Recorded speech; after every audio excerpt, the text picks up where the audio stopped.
Welcome to the Love Justice Podcast, where we hear from different voices who are joining us in the fight against modern-day slavery. Please welcome today's guest, Spencer Patton. Welcome to the Love Justice Podcast. We're excited to welcome Spencer Patton, a successful entrepreneur and founder of Patton Logistics, a rapidly growing company based in Nashville, Tennessee.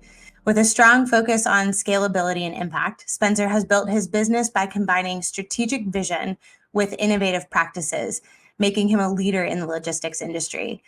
Beyond his entrepreneurial success, Spencer is passionate about exploring how emerging technologies like cryptocurrency can shape the future of both business and philanthropy. Spencer, welcome to the Love Justice Podcast.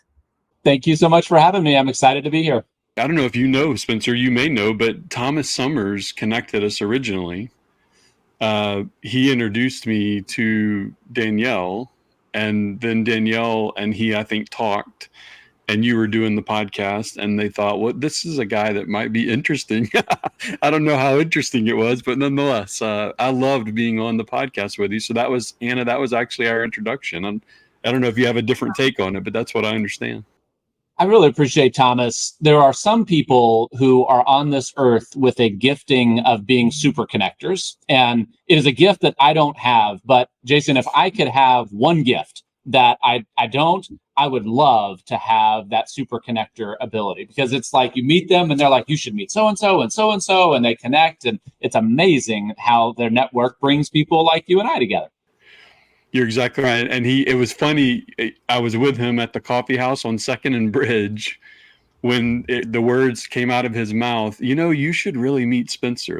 And he gave me 4 reasons why. And I was like, I would love to meet him. That sounds great. So I'm very thankful for it. Thankful for growing friendship with you, that we get to be here in Middle Tennessee together, and that we get to, see things like this type of cause that we're involved with, as well as emerging tech and all the things you do, help people do things with significance and with meaning. I'm excited to talk about it, go through it, and I think we just have to surround ourselves with more super connectors. More people like Thomas, that's right. So talk to us, Spencer, tell us, because for our listeners, Hannah did an amazing job giving that introduction, but tell us, who is Spencer Patton? Well, born and raised in Tennessee. I've been an entrepreneur from the get-go. I love the opportunity to be able to feed into our economy with creativity, be a disruptor, and do things differently. And that really has been my story from the get-go. So my wife, Carly, we got married really young. We had kids really young. I've got 4 kids. 13, 12, 10, and 5. The oldest 3 are girls, and the little one is a little boy.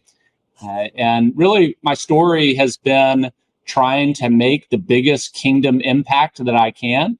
I really believe that life is not about dying with the most money.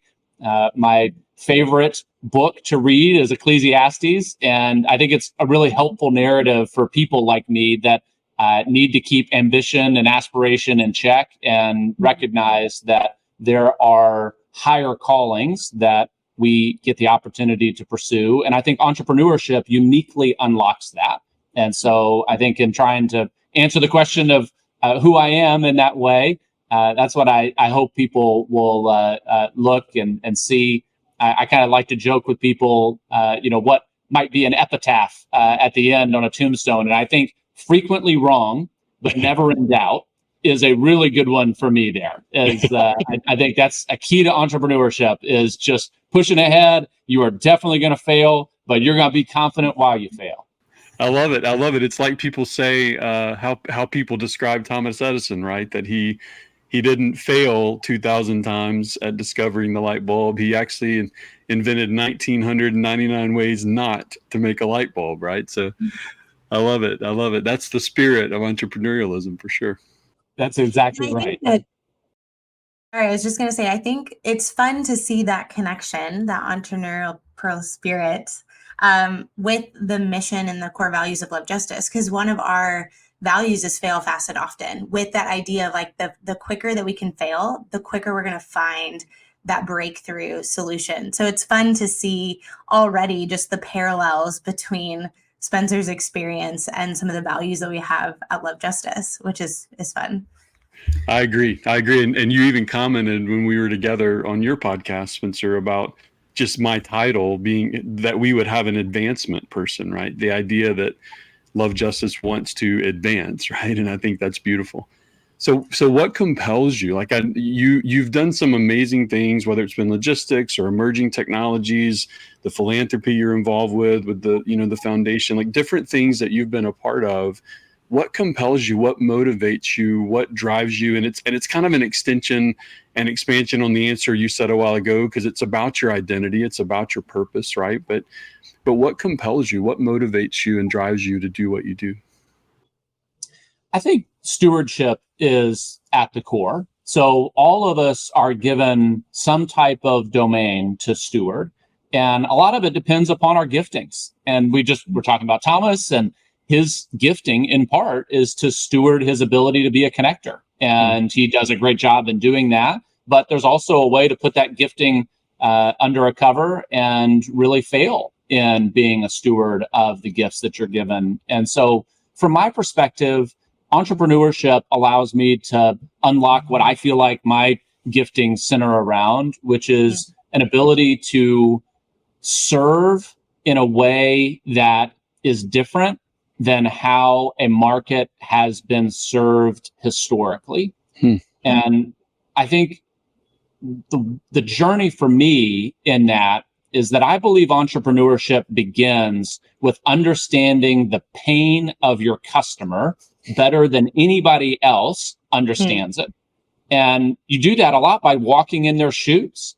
And so for me in the logistics world, I drove a FedEx truck for 2 years. And I really understood what it was like to deliver a box to somebody's door and to run from their dogs. And by the way, the big dogs are not the ones to be afraid of. They'll get up on you, and I tell you, they will bite your ankle, and you will not forget that the little dogs are really the ones to fear. But in any case, the motivation is to be a steward of the moment. And there are seasons where there's a wilderness experience, and you're kind of like, Lord, why in the world am I out here wandering through the desert? And there's something to learn and gather. And then other times, you got the wind in your sails, and you have to be a steward of that moment. And so entrepreneurship has given me the ability to pivot between those moments and opportunities to go after it when it's time to go after it, and to play more defense when it's time to play defense. There are going to be so many good nuggets in this episode, I think. I'm already just soaking it all in. Spencer, you've got just a wealth of knowledge, I think. And what I love about the audience here is that it might be a mix of, people in the NGO space, people in the business space. And what I love about entrepreneurship is that it's not confined to a specific sector. It can be applied across all sectors. And so you being very successful at what you do, I'm curious, what are 3 mindsets or practices that you would avoid in order to continue in your success, maybe that you've learned from your experience so far? I think it's a great question. The first thing that I'd say is the mindset of people considering entrepreneurship is similar to those that are considering having children. There is never a great time. There's never a great time to have children. There's never that moment where it's like, what I want to do is just blow up the next 9 months of my life in sleep, financial, relational, my body. All of it. I just am going to do that now. It's the same in entrepreneurship. A lot of people fall into a habit of ready, aim, and fire never arrives. And it's just they aim their whole life, and there's always a reason to say no. So there is a leap of faith that every new entrepreneur have to take. And you will never be properly equipped informationally to make that leap of faith with 100% certainty. And that's why a lot of people never will make that leap. But if you expect it going into it, of expecting to have a little bit of imposter syndrome where I'm going to make this step, But what happens if people really find out that I don't know what I'm doing and I don't have the money that I think I should have and I don't really have as much experience as other people in the space? We all have to wrestle with that imposter syndrome. I still have to wrestle with that even today in all sorts of new things that I try to do. So I think the first aspect is to be ready to take that leap of faith when it is time. And importantly, it's not saying go be reckless, right? There's a clear distinction. There's work that has to be done.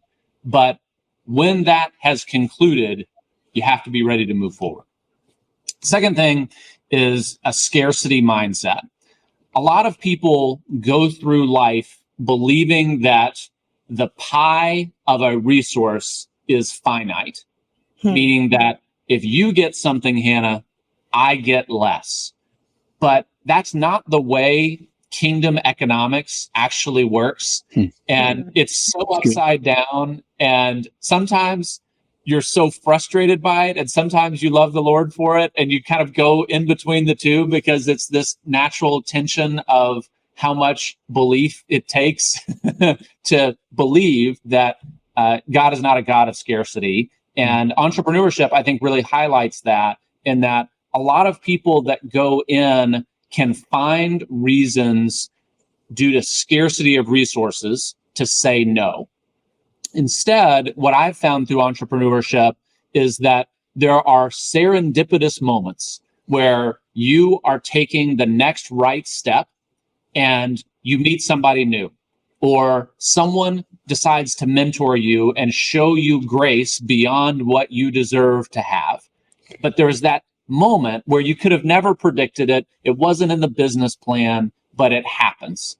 And so going forward with some degree of faith in the abundance of how you're going to serve is an aspect that every entrepreneur has to at some point go towards. And sometimes they're drugged towards it, and sometimes you willingly move towards it. But in any case, that's another mindset that I'd stay away from, is that scarcity mindset.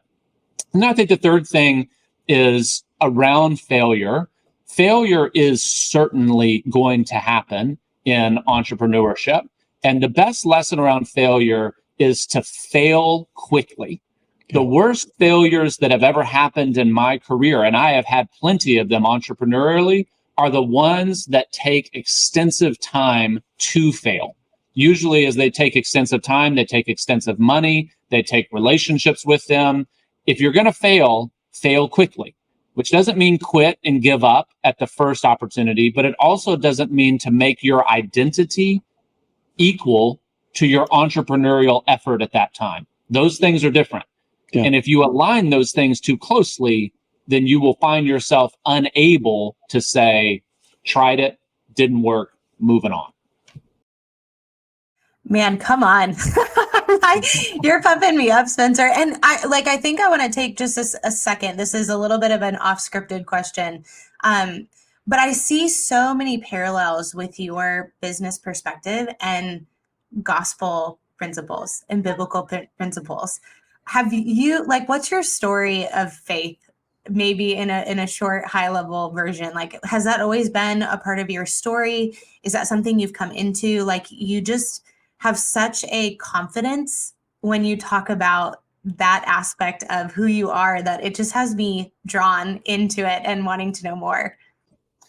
Yeah, I really appreciate that. And the faith story for me has been one that started when I was little, but has really kind of taken two pathways. So for much of my life, the overwhelming majority, 80% of it, I've felt as though that the Lord's hand is visible when you look in hindsight. And I think a lot of us share lives that way, is that we see doors that were closed and were opened, things that happened that are uniquely of the Lord, that you can see it looking back. But for me, I did not have the marrying of any scriptural knowledge or any real involvement in small groups, community. It was just this knowing that I had that I was very faith-minded, believed in the Lord, and knew that there was something happening in my life, but I couldn't really marry it up with anything beyond that. So it was the soft, mushy food rather than the actual meat. And really about 5 years ago in my life, something radically changed in my passion for learning about Scripture. And that ignited in me an entirely different confidence, maybe the confidence that you speak to, that says, here is actually the text that points to the things that I have felt throughout my life, but not been able to really put a finger on.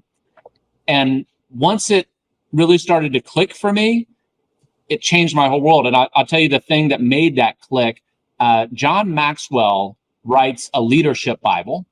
So it's a full Bible that has leadership lessons all throughout. And it rearranged the context of seeing every significant figure biblically through a lens of a leader, both negative and positive. Changed my whole world. I love that. And I love the the dynamic of how I've had someone say to me before that it's like the Spirit, even when we don't realize it, is humming a tune. And often we begin to move to that tune. But when we really lean into the Word, into the Scripture, we start getting the words to that tune, like the words to that song. And we start realizing, more and more, oh, this is that song, right? Like you said, and then you're singing it with more, like how, where you're just when you're whistling a tune, but then you sing it in the shower, right? With everything, when you know the words and the confidence that comes with that. And I love the dynamic of how, as you saw the words to what you had already been sensing, resonating with, feeling, and it even gave you a greater confidence. I love that. And that's a great question, Hannah. I love that. Well, that of course you run a successful company, and, it's very successful even beyond what I even know, to be honest with you, Spencer. But just to think, like, how cool that you are in that space because God has given you the pathways to that, and God is in that space. Like, I love thinking about that idea.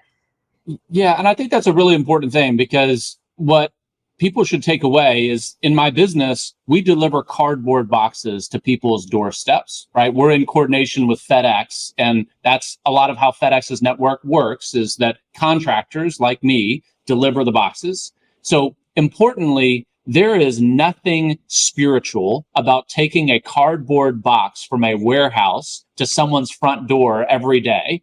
I don't wake up with a mission to say, oh man, this is what I am most passionate about and what I was put on this earth to do.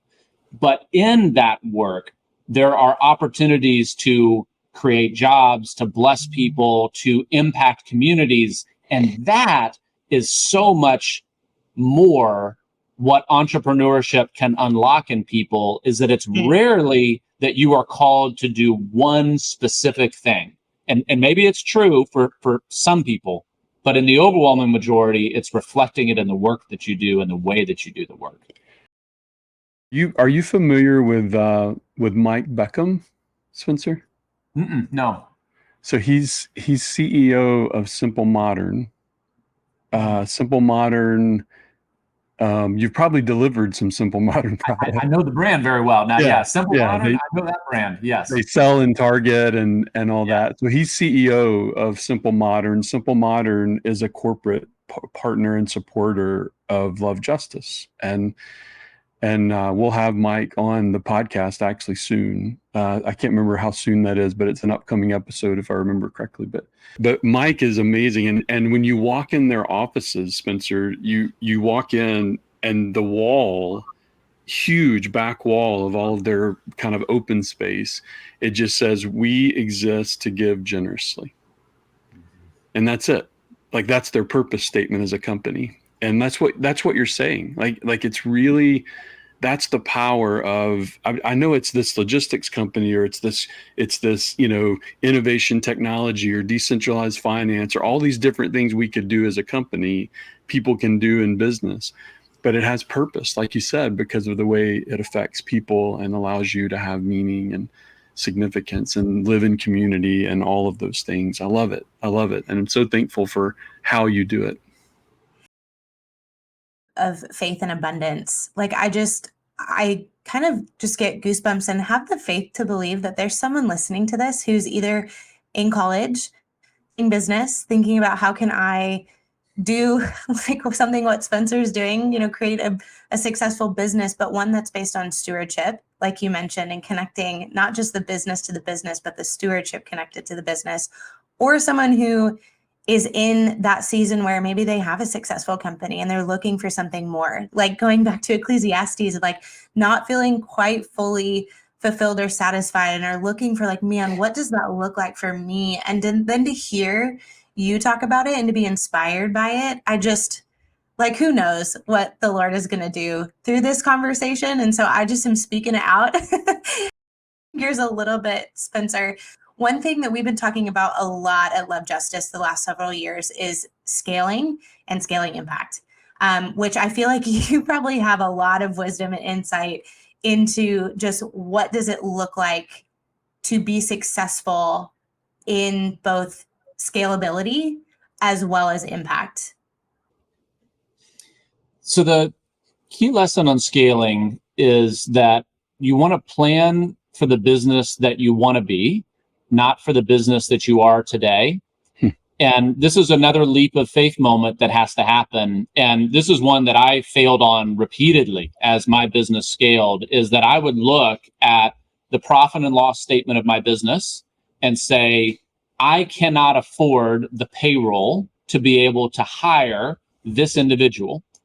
I'm sitting here drowning in a certain task or a series of tasks, but I don't have the resources to be able to go and hire this person. So I've got to work harder to create those resources, meanwhile getting further behind, and then I will ultimately hire them. And then, by the way, it takes them a while to get up to speed. And by the time they're up to speed, we're drowning again. And I went through that cycle a number of times until it finally hit me to say, Spencer, you've got to take some risk in hiring someone while knowing that 6 months down the road, if I can afford just a little bit of runway of that payroll, it will free up my time to be able to create value and grow the company to where we will be able to develop the resources to be able to sustainably have that person on board. So there's an element of scale where you've got to match up the hiring that you're doing or whatever growth you need with the business that you plan to be. And if you constantly wait to the resources to be present today, it's going to handicap you along the way. Yeah.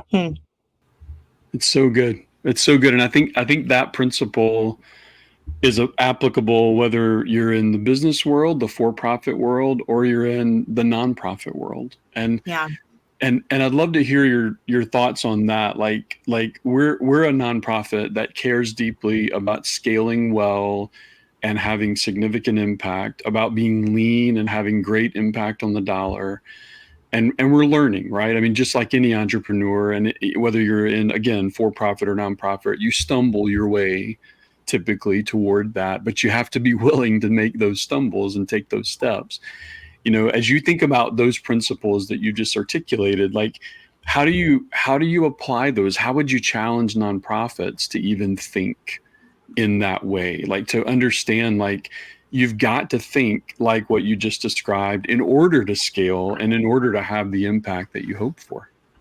Yeah, I'd give a couple things to nonprofits specifically. Is one, having a board for a nonprofit is a really vital step. And it doesn't have to be super sophisticated, but on that board, there has to be at least one person with real business experience. Nonprofits, like we talked about earlier in our conversation about gifting, they oftentimes have hearts that know no end, and they are there to serve, and they're mission-minded, and you just want to pick them up and hug them and squeeze them and thank them. But often they are broke with a capital B, and they will remain broke and doing the types of things that are not going to lead to prosperity for their mission, and their mission will fail because they run out of resources. Those types of principles related to business are not always instinctual for every person. You don't come equipped with just how you can run your nonprofit with some business principles to it. So first, having that board, having that mentor that can really come alongside you and teach you and hold you accountable to those principles is really a valid and important aspect of a nonprofit. And then the second thing is, we talked earlier about the scarcity mindset. Nonprofits, I think, are most commonly living in a world of scarcity. And it's known that nonprofits kind of live in a place where financial resources are tough to come by, and it's hand to mouth, and there are seasons where it is very scary. And so as a result, a lot of nonprofit leaders are tempted, and often do, play it very close to the vest and saying, I can't take any risk, I can't do these things. And those mindsets are often self-perpetuating. So coming up with a model in a nonprofit world that includes some element of sustainability to it is really important. There are ways that nonprofits can generate some money outside of pure donor revenue. And every nonprofit is a little bit different, but there are scrappy ways to be able to have some foundational support. And maybe it's 20% of the annual budget, maybe it's 5% of the annual budget, whatever it is, something that gives some support to the mission is another important aspect that I would speak to in scaling a nonprofit. I love that. And just commenting on both of those real quick, like one of my friends in Orlando, his name's Kristen Beston. He was CEO for Vermeer, one of the Vermeer companies, if you know who I'm talking about, the equipment company, right? And he was whatever the Southeastern one was, he was CEO there, and now he's retired. But he now in retirement gives himself to nonprofits as that mentor, to teach them about business, to teach them those principles, to teach them scale. And I love that you said that, because what he's doing, there's one particular group in Africa, in particular in Middle Africa, that he has had crazy impact on, and they're training the future business leaders of that country. Now that nonprofit is under the mentorship that's being multiplied there.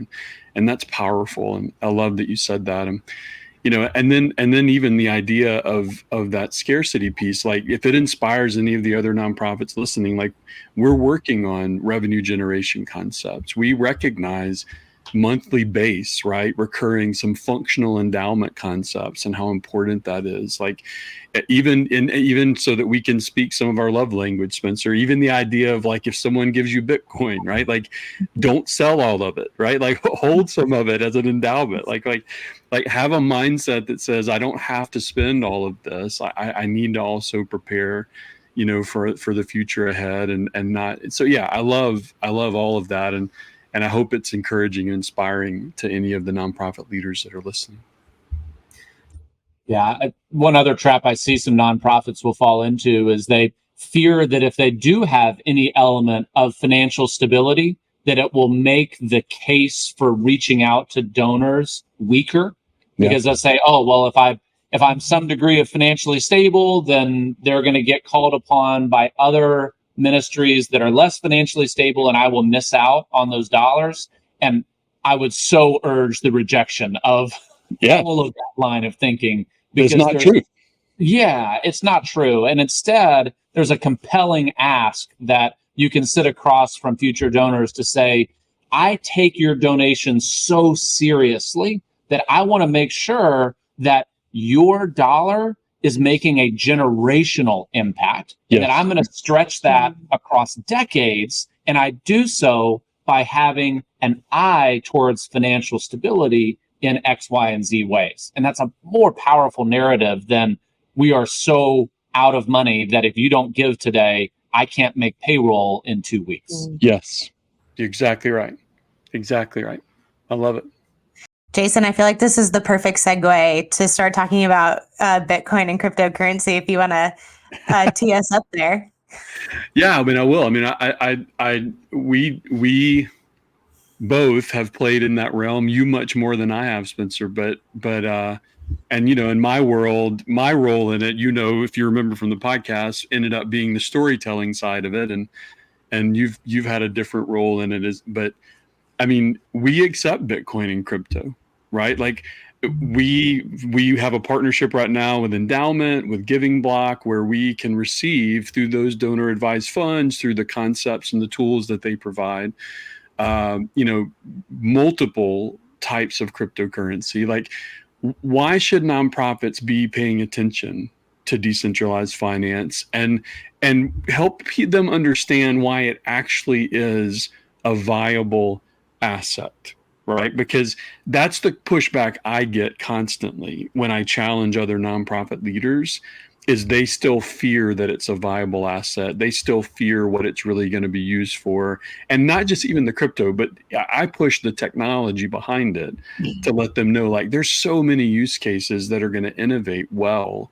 if we lean into this. Like, so talk about why nonprofits should be paying attention to DeFi and how it's really even a viable and should be a viable part of their strategy going forward.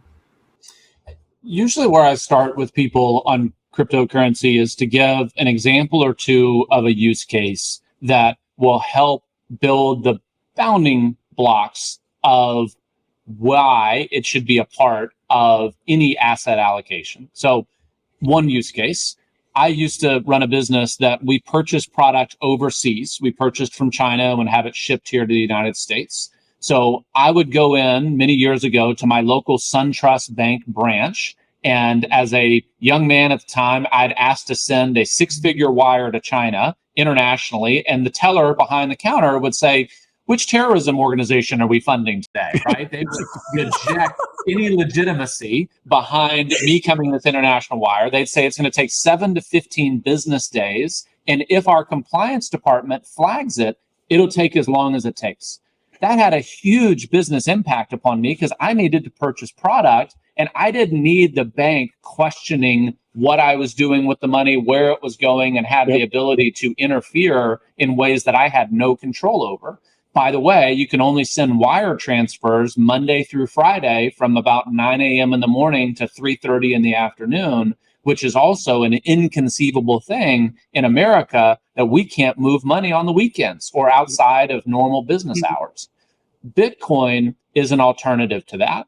Bitcoin is an instrument of wealth transfer where I can send money to either of you 24/7, 365, and there is no bank or regulatory body that will oversee the transaction between you and I. And it takes 10 minutes or less.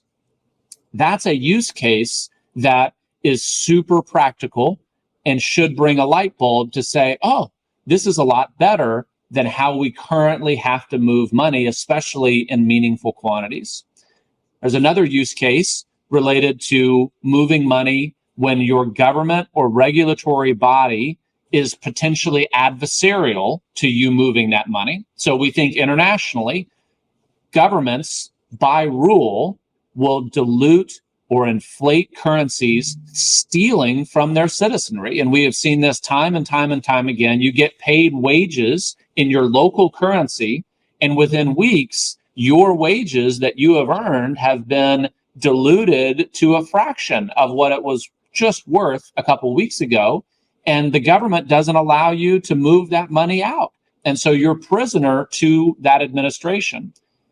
Instead, if you're paid in a Bitcoin currency, you can always convert, you can sell your Bitcoin into a local currency and participate in the economy if you want to, but it gives you freedom to where the government has no say or authority over what you do with your money. There are pros and cons to that. Clearly, some aspect of cryptocurrency can be used for malicious ends, and it is done so every day. In the same way, the $100 bill and US currency is used for malicious ends every single day. So there are pros and cons to cryptocurrency in general, but maybe the place where I'd start there, Jason, is just giving a couple use cases for people to say, okay, it can serve a role as a hedge. It can serve a role as a convenience. And there's about 15 other roles that it could serve, but maybe that'll bring a little bit of a light bulb on. I think that's great. And I was talking to one gentleman in Ohio last week who's working with some nonprofits on payment solutions and in the DeFi space, in the blockchain space, and whether it's leveraging Bitcoin through the Lightning Network, or whether it's leveraging some of the L2s and L3s of Ethereum, which for our listeners, these are just different basically layers that can be built upon certain distributed networks of computers so that transactions can occur more easily. And like whatever that solution is, there are so many ways that nonprofits could be integrating this.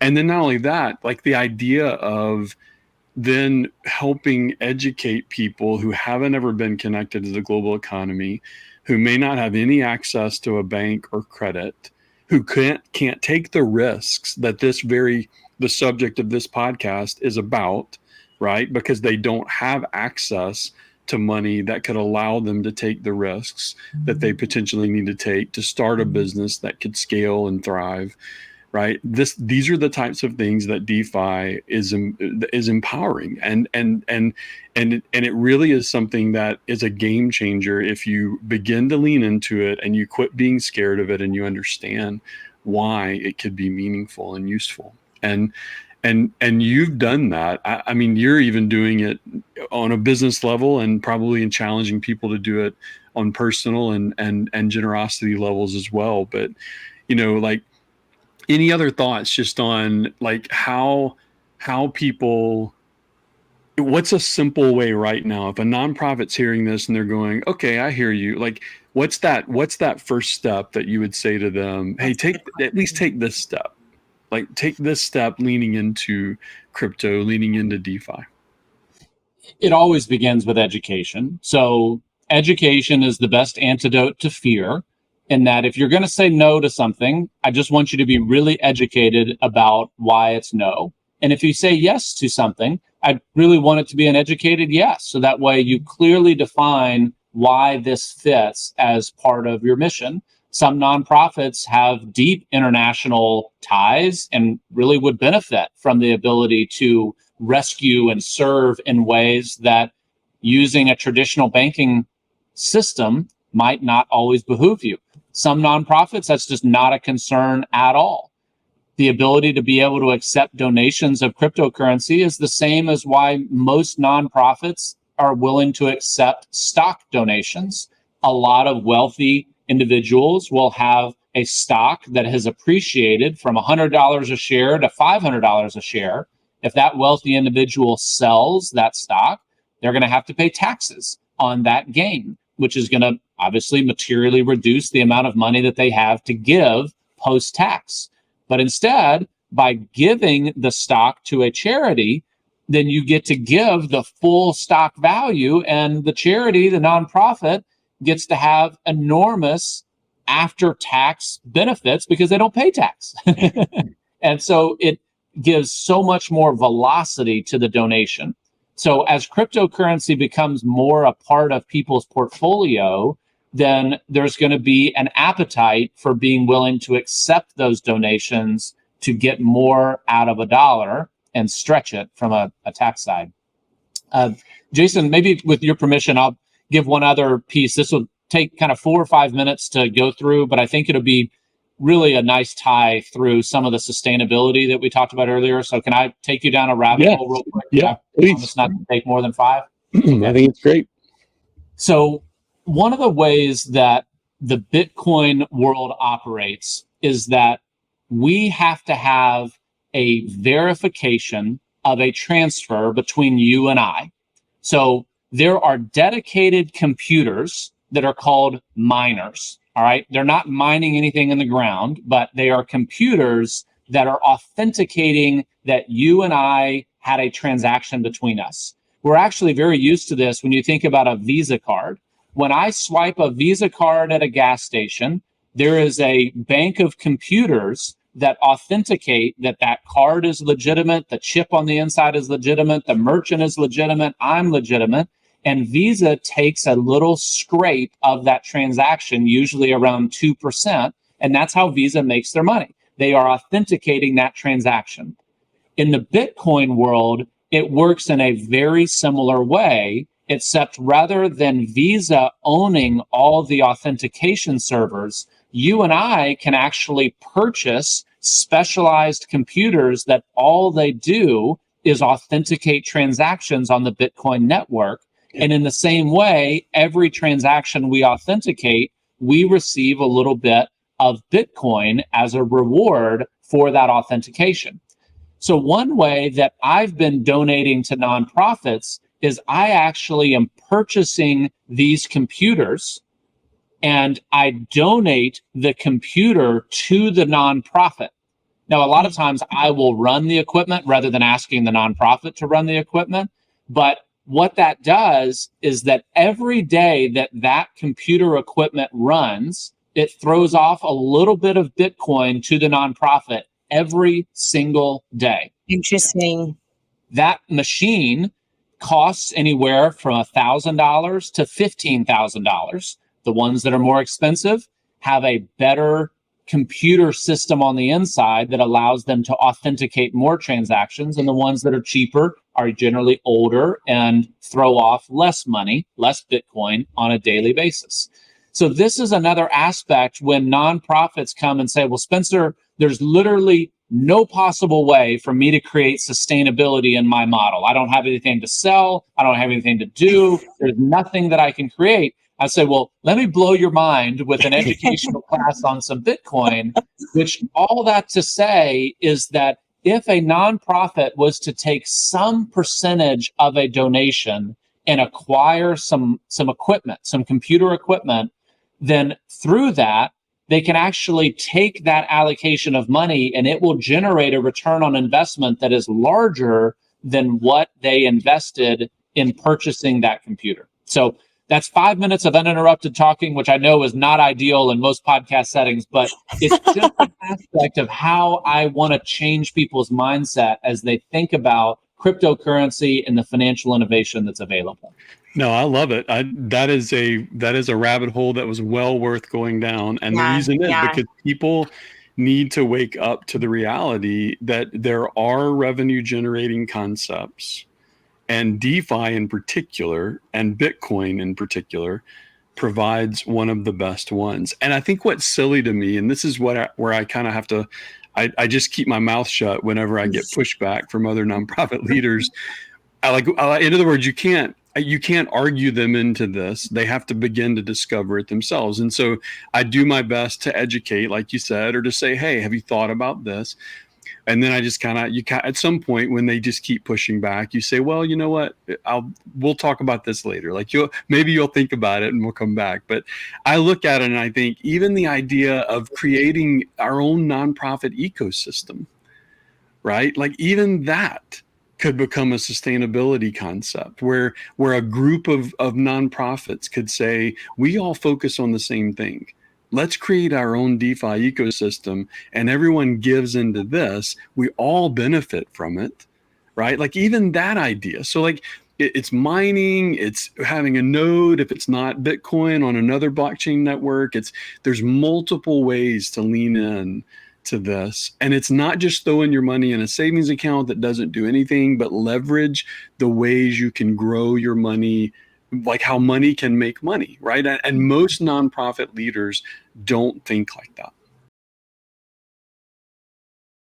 Before we hopped on here, I confessed, let's put it that way. I confessed I know very little about this space. But one of the things that I'm thinking through right now, real time, is it's almost like this is where the business world seems to be heading to some extent, right? And so it's like either you join or you don't. And if you don't, then you're kind of you're a step behind, or it can feel archaic, right? And something that we talked about, or we often talk about at Love Justice, Jason, you know this, is what does it look like to be kingdom class? And that idea of being kingdom class came out of a discussion where we were at the cusp of a lot of our growth. Probably 5 years ago, we were in 2 or 3 countries and we had a lot of opportunity to grow. We had expanded to over 25. Now we're in about 18, 20. And that was pretty significant for us in a short amount of time.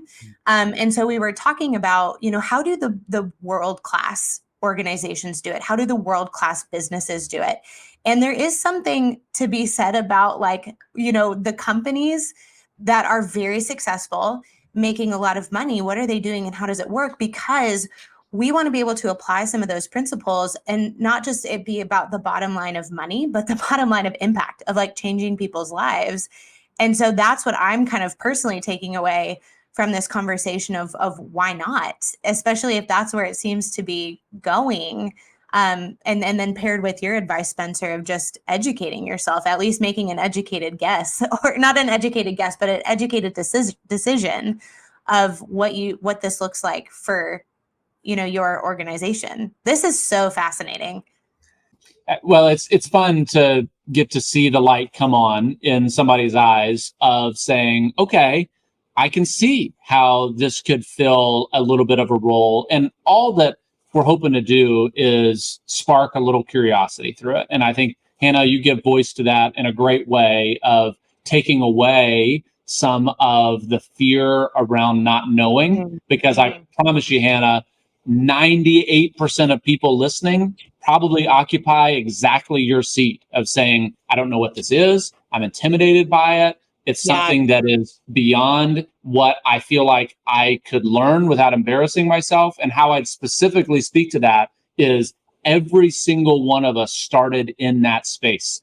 I still live in that space for a meaningful part of the cryptocurrency world. You could ask me a question, Hannah or Jason, about certain aspects of cryptocurrency that I would know zero about. So it is totally okay to come to the table from a posture of humility of saying, I don't know what I am doing here. But what's fun about many people in cryptocurrency and Bitcoin is that they love to teach. It's one through line that I've seen through people that have a passion for this space, because it is intimidating, but we all had to walk that road quite recently. So we know what it feels like to sit in that seat.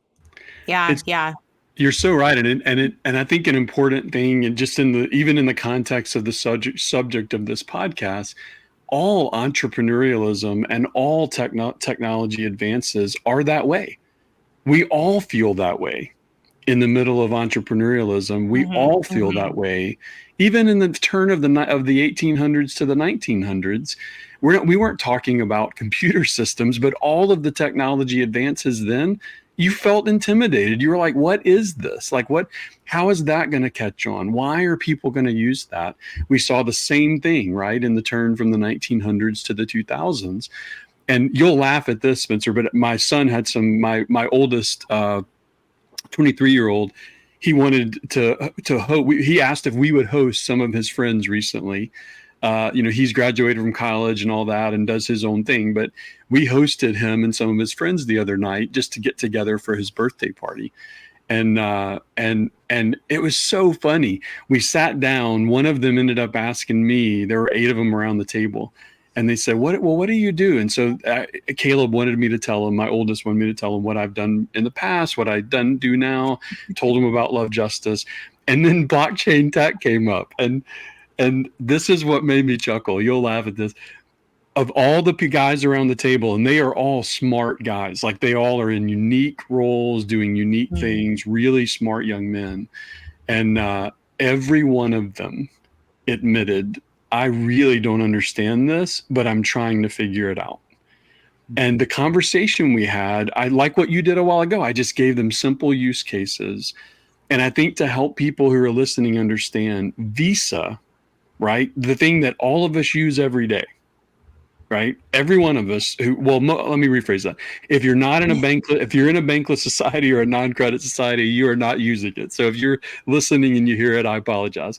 But if you're in a banked society and a society that has access to credit, you use Visa every day, right? And what did they just announce yesterday? That they're providing a tokenized asset platform to financial institutions to experiment in this realm. If that's not adoption, right?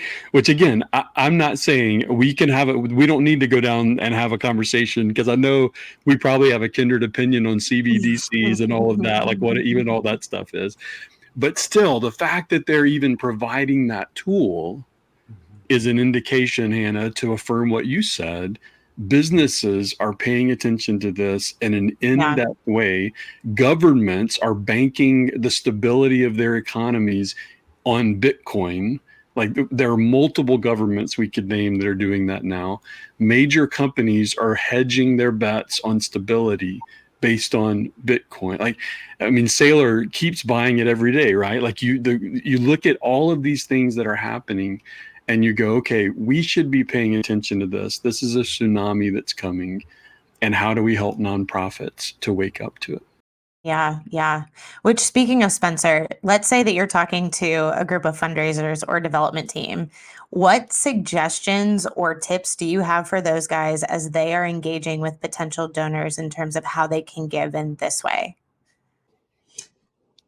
I think I'd say a couple things. First, you've got to be able to read the room. And there are some rooms where bringing up cryptocurrency and Bitcoin will do immense damage to your credibility. That is still a part of Bitcoin in this world, that it is the Wild West. So there is a season and a place to use that. And there's a season to let that go and let somebody else advocate and tilt at windmills and not convince them to change anything. What I hope people will be able to take from it is to have a heart posture of innovation and a heart posture of look at the ways that we are trying to make your dollar have generational impacts far beyond what you could do with any other way that you're going to spend this money. And here are ways that we are stretching the paradigms of what you commonly associate with nonprofits in order to find ways to be the best steward of what you're giving me. And that type of message is going to resonate well with those that are in the business world, that are used to hearing business pitches and knowing that when they hear a nonprofit pitch, it's going to sound different, it's going to be different, but it shouldn't have to be an inferior pitch. And they often are, and that's the truth. But it doesn't have to be that way. And the more that you can come across in the position of a nonprofit, but with the sophistication and the savvy of someone that can speak the language of business, it's a really powerful combination that I've seen nonprofits do well in learning to be bilingual between nonprofit and for-profit. Which connects again to that principle of stewardship of, like, you were entrusted with one coin and what did you do with it, and what did you do, the parable of the coins, and just thinking about, there's almost two aspects to that, or at least for the first time, I'm kind of, maybe in my naivety or youngness, I'm connecting, like, there's the aspect of that from impact, right? Like investing your money in like good quality impact, exponential impact, etc.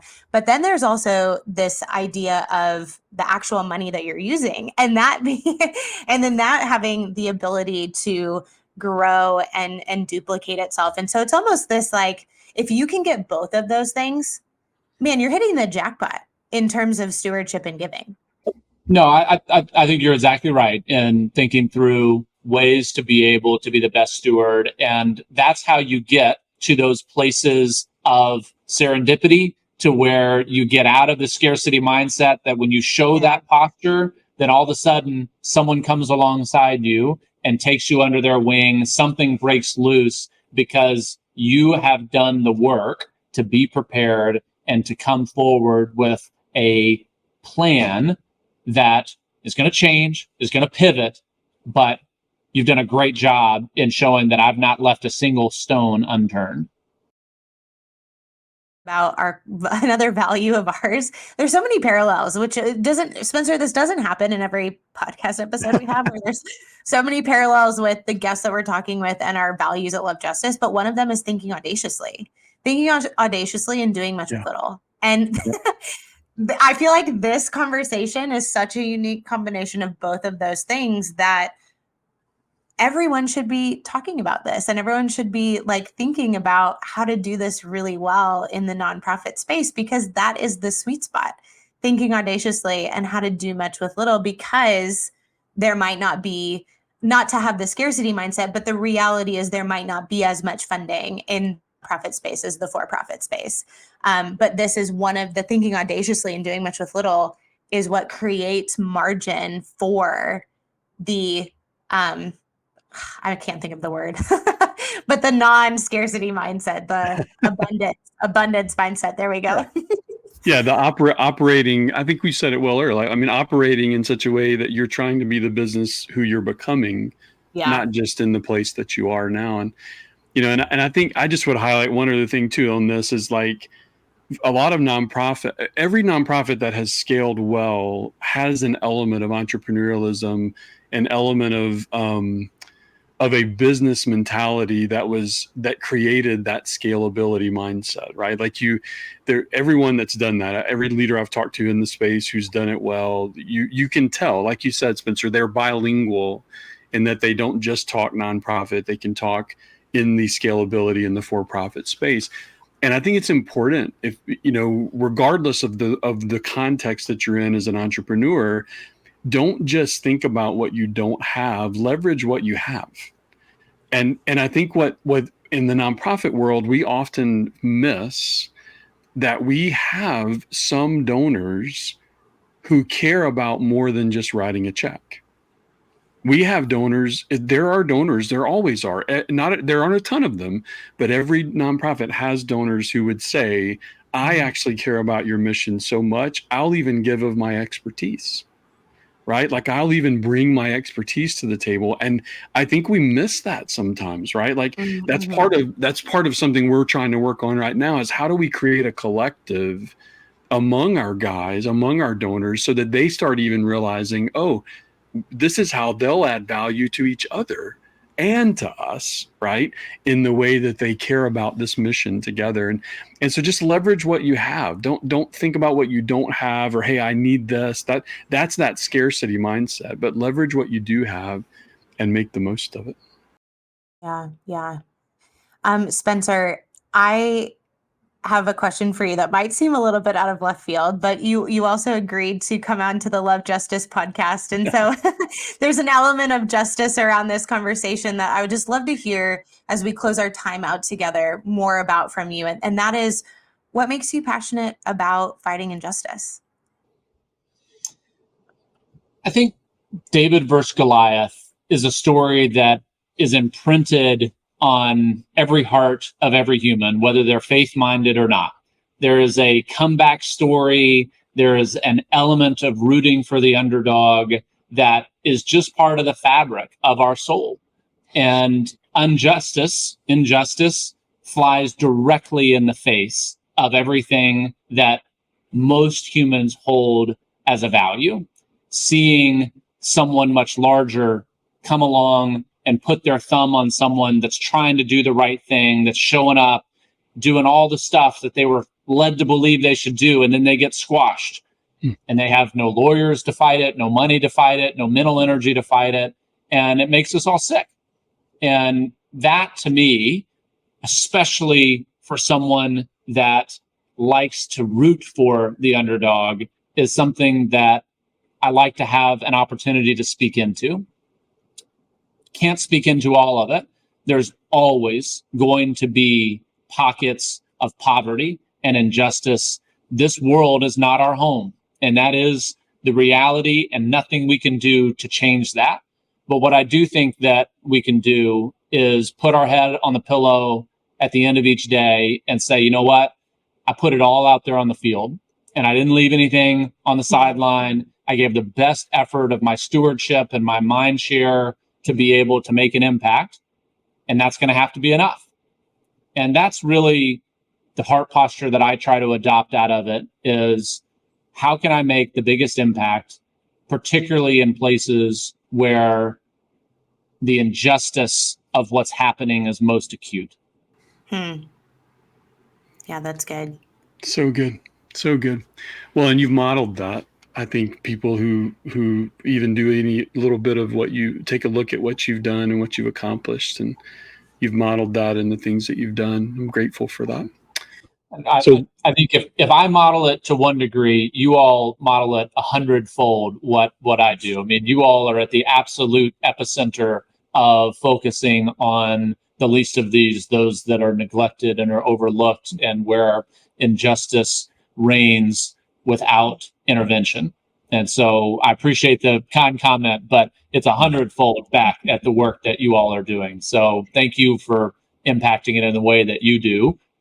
It's a posture that's far easier for me than it is for you all, in that you all are really where the rubber meets the road in terms of making an impact and making life change. Oh, well, thank you. And you're kind to say that. Our heroes are twofold. There are those transit monitors that are on the ground that look for the red flags and help notice those potential victims being trafficked, and then also those donors who support that work. And so we're thankful for both sides of that hero base. And I love that. And you're kind to say that, but I come back full circle to Thomas Summers. But one of the things, Spencer, that when I told Thomas that we were on the preventative side and that we worked hard to find the right solutions that would have impact, right? And my hat, I don't know if you can see it. Now I'm looking at it says before, right? Like the idea of before someone sold into slavery, before they experienced the trauma of sex slavery or forced labor or worse, we have people that are saying, let's intercept them out of the transit toward that final destination and give them a chance to be educated, understand what's happening, and have a new trajectory other than the hideous future that they were going toward if we had not stepped in. And so that before idea and the solution-minded nature of it was a part of what he said. I need to connect you with Spencer. He thinks like this. So like, and I love that. And so I think that's the beauty of why he felt, and why I felt too, the more he told me about you, why I felt like you would care about what we're doing. So grateful for you, Spencer. Well, there's an old saying that an ounce of prevention is worth a pound of cure. And I think that there is no greater truth than in the industry that you are having to fight against, is that a single ounce of prevention saves so much lasting and in many cases permanent damage that it's amazing to see what you all are doing to stretch resources and stretch a dollar and find a way to save the least of these. Well, we're grateful, man. Thank you. We love asking as a last question. We love asking our guests this question, so we'll close with this one. Who else should we invite onto the podcast? Like, is there anybody, when you think about us, you think about what we're doing, that you know that you're like, you know what, I should introduce you to so-and-so. You should talk to them. You know, I am surrounded by networks of super connectors who have gifts that I do not possess, as I talked about at the beginning. He's like, ask Thomas. What I'm going to do is I'll reach out to the people that I surround myself with that do have that gift, and I will ask that question. Because if you don't have a gift, the next thing to do is surround yourself with the people that do have that gift. And I think that's a great through line for the podcast today. Is surround yourself with people that have gifts that are not your own. I love it. I love it. Thank you so much for just your generosity with your time, with your knowledge, with your experience, with your tips and everything that you shared today. I think in a world where people can make a lot of money off of the types of things that you shared, you were just very generous in being open with us. And we are so thankful for that and so expectant for what that will do, not just within Love Justice, but within our listening community. So it was such a joy and such a pleasure to have you on today. Thank you, Hannah. I really appreciate it. Thank you, Jason. Thank you. We are grateful for the generous support of the Love Justice community. Please consider joining our family of donors. Learn more at lovejustice.ngo.